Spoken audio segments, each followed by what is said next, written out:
শুনো না, আমার না জবের টাইম হয়ে গেছে, আমি অফলাইন যাই, তুমি রাতে ফ্রি থাকো, আমি 1টা বাজে জব থেকে আইসা তোমার সাথে কথা বলবো। আচ্ছা ঠিক আছে, তোমার জন্য অপেক্ষা করব কিন্তু আমি। রাত 1টা বাজে? আরে ওই গ্রুপে কার সাথে বসে আছে? জয়েন দিচ্ছি, অ্যাকসেপ্ট করতেছে না।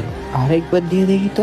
ওই ডুয়োতে আসো। দাঁড়াও রিমন, ওরা আছে তো, তুমি ওয়েট করো, আমি ওদের সাথে একটু গেম খেলে আসি।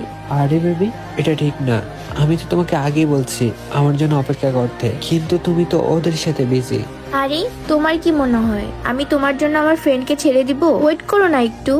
আরে একটু সুন্দর করে তো বলো। আর আমি এটা কখন বলছি যে আমার জন্য তোমার ফ্রেন্ডদের ছেড়ে দিতে? আমি তো জাস্ট তোমার কাছে একটু টাইম চাচ্ছি। আরে চলে গেল। বাহ, ঠিক আছে, এখন তো দেখি গেম খেলতে চলে গেছে। দেখো গাইস, এখানে আমি ওর জন্য ওয়েট করছি আর ওই অন্যদেরকে নিয়ে চিল করতেছে। 1 ঘন্টা পর এসে আমার ইনভাইট দিচ্ছে, আমার ওর গ্রুপে যাওয়ার ইচ্ছা নাই। আরে আবার ইনভাইট দিচ্ছে, দেখি তো কি বলে। তুমি আমাকে ইগনোর করতেছো, যখন আমি ইগনোর করব না তখন তোমার মাথা কাজ করবে না। এখন আমার কোনো মাথা ব্যথা নাই তোমার ইগনোরে। তুমি তোমার ফ্রেন্ডদেরকে খুশি রাখো আর আমি একলাই খুশি। কারোর জন্য অপেক্ষা করার এটা শেষ বছর হবে, আর কারোর জন্য অপেক্ষা করার এটা শেষ মাস হবে। আর নতুন বছরে আমার নিজেকে এতটাই বদলে ফেলবো যে আমাকে পাওয়াই তোমার মতো হাজার মেয়ের স্বপ্ন হবে।